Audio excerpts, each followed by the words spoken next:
బాప్తిస్మం తీసుకున్నావు, దేవుని బిడ్డవు అని చెప్పుకుంటున్నావు. మరి ఇంకా ఆ లోకపు స్నేహాలు ఎందుకు వదలలేకపోతున్నావు? వాళ్లతో ఉంటే ప్రార్థన గుర్తొస్తుందా, లేక లోకపు అలవాట్లు గుర్తొస్తున్నాయా?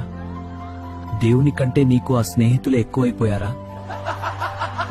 లోకపు మనుషుల మెప్పు కోసం, వాళ్ల గ్రూపులో నువ్వు ఉండటం కోసం నీ సాక్ష్యాన్ని పాడు చేసుకుంటున్నావు.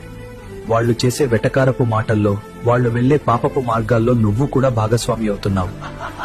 నిన్ను పరలోకం వైపు నడిపించే స్నేహం కావాలా, లేక నరకం వైపు నెట్టేసే సావాసం కావాలా? నీ ప్రాణ స్నేహితుడు యేసు అని చెప్పి ఆయన్ని అవమానిస్తున్నావు కదా.